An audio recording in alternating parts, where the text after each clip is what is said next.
养生侃侃而谈，健康如约而至。我是你们的好朋友木子。肾衰竭是一种十分严重的疾病，最终可能会导致尿毒症，危及生命。肾衰竭产生的主要原因是肾脏功能受损、过度劳累、饮食不均衡等等。那么肾衰竭早期都有什么症状呢？第一种，恶心呕吐。由于肾脏功能受损，导致消化系统出现问题，新陈代谢变慢，身体里面的废物堆积，就会产生恶心呕吐的症状。第二种，贫血。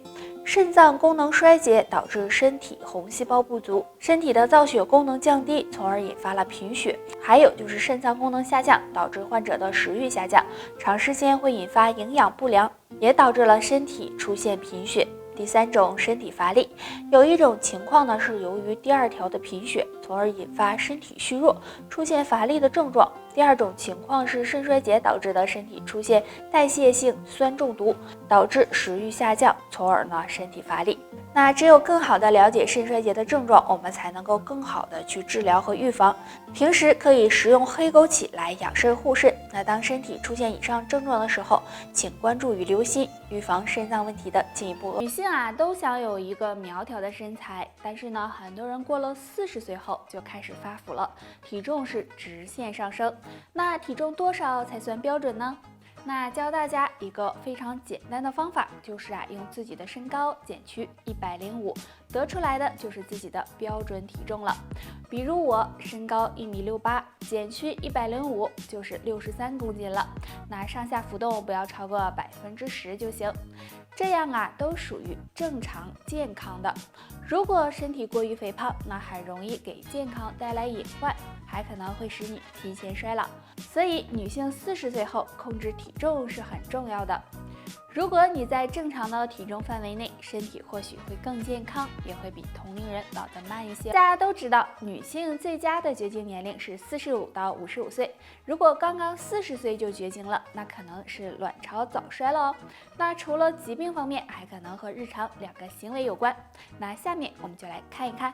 第一个，经常过度减肥。过度减肥会使人营养不良，时间长了卵巢得不到营养，这样就容易出现卵巢早衰的情况。尤其年纪大的女性千万不要过度减肥哦。第二个，长期的情绪不佳。一个人的情绪和健康也有很大关系。如果呢你长期处于一个情绪不好的状态里，这样就很容易使内分泌紊乱，刚开始可能月经不调，严重的就可能使卵巢提前衰老哦。那这2点你知道了吗？如果你也有，希望尽早调节哦。很多人上了年纪后，腿脚呢就开始不灵活了，走路也不顺畅了，那这可能是你腿开始衰老了。如果你不想腿老得太快，不妨试试下面这个小动作吧。首先找一面墙做辅助，站在离墙30厘米的地方，双手抬起来放在墙上，然后呢找一个自己觉得舒服的姿势，慢慢的往下蹲，手呢也跟着往下滑，蹲到自己的极限，然后再慢慢的站起来，这样下蹲50次。这个动作呢，可以促进双腿的血液循环，有强化膝关节、保护膝盖的作用，让双腿越来越健康哦。那这个动作呢很简单，大家没事的时候就可以做一做，要坚持练习才行。不管男女老少都存在便秘的问题，那大多呢和我们的饮食和生活习惯有关系，像经常不运动、不好好上厕所，这些都可能会让你便秘。那经常便秘的朋友，不妨试试下面这2种食物吧。糙米。精细食物吃多了也容易引起便秘，所以呢可以多吃一些粗粮，比如糙米。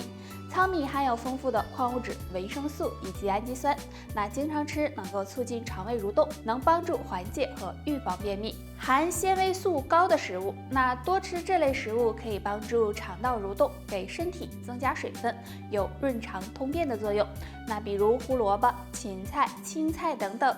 经常便秘的朋友呢，多吃这类食物也能够帮助缓解便秘哦。美之心，人皆有之，谁不想自己皮肤能光滑、白皙、有弹性呢？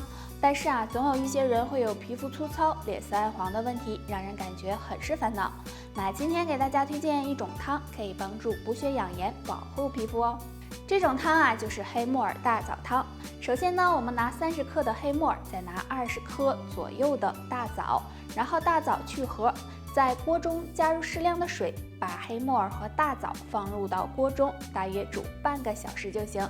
因为黑木耳中含有氨基酸、维生素 A、B 等营养物质，所以有养血补血的作用。而大枣有健脾养胃、补气养血的作用，所以女性朋友经常喝黑木耳大枣汤，对美白皮肤、延缓衰老有帮助哦。那不知道你学会经常饮食不规律，有的时候呢挨饿，有的时候又吃得太饱，这样时间长了就会给脾胃造成伤害。如果脾胃不好，也会影响气血，影响身体健康。那今天木子就教大家一个小动作，可以帮助健脾养胃。想要脾胃好呢，我们可以疏通脾经。脾经在我们小腿的前内侧，拍打的时候可以呢用空心掌从脚踝处开始拍打，一直拍打到膝盖这里，左右都要拍打，每天拍打5到10分钟。如果有特别痛的地方，可以着重的用手指按揉一下，那这样疏通脾经，对健脾养胃有很大帮助。那脾胃好了，气血充足，精神也就旺盛了。大家坚持做一做。生活中啊，很多人呢都有脾胃虚弱的时候。那脾胃虚有哪些表现呢？通常有3个，分别为食欲较差、脸色发黄、便秘。大家呢可以对照一下。如果脾胃虚，可以通过食疗来调理。那不妨常吃2种食物吧。1. 红薯。红薯啊是一种粗粮，其中富含膳食纤维成分。那经常吃呢，能够促进肠胃蠕动，还能够健脾祛湿，调理脾胃。可以烤着吃，熬成粥，或者是做成地瓜饼。玉米须，玉米须可是个宝，其中呢含有的纤维素很高，那用它泡水喝，能够促进肠胃蠕动，保护肠胃，还有利水消肿、健脾祛湿的功效。那经常喝，脸色也会变得红润。胃虚的人记住少吃2物，多喝一水，脾胃慢慢强壮起来。少吃辛辣的食物，经常吃辛辣刺激的食物，容易给胃黏膜造成损伤，对脾胃健康不利。所以脾胃虚的人要少吃，这样脾胃会感谢你。少吃生冷的食物，脾胃虚的人要注意生冷的食物也要少吃，如果经常吃会损伤脾胃，影响消化。那想要养好脾胃，还可以多喝一种水，那就是用生姜泡水喝。生姜是一种调味品，除此之外呢，生姜还有很好的药用价值。脾胃不好的朋友，经常用它泡水喝，可以健脾祛湿，养护肠胃健康。如果能搭配一些蜂蜜，健脾效果会更好。如果你总是脸色发黄，还总没食欲，这可能是脾胃虚、气血不足惹的祸。那我们平时啊，就要好好的调理脾胃了。那今天木子教大家一个小动作，大家可以跟我一起来做一下哦。大家呢可以坐在椅子上，腰背挺直，然后抬起双脚，这样相互的碰撞。碰的时候最好是光脚，这样每次碰3到5分钟。这样碰脚可以刺激到脚部内侧的太白穴和公孙穴，这2个穴位是脾经上的穴位，有很好的健脾补脾、补足气血的作用，可以每天早晚都碰一次。脾好了，那么气血和口味也会跟着好。得了，就报到这儿吧。大家还有什么问题可以给我留言，下期见吧，拜拜。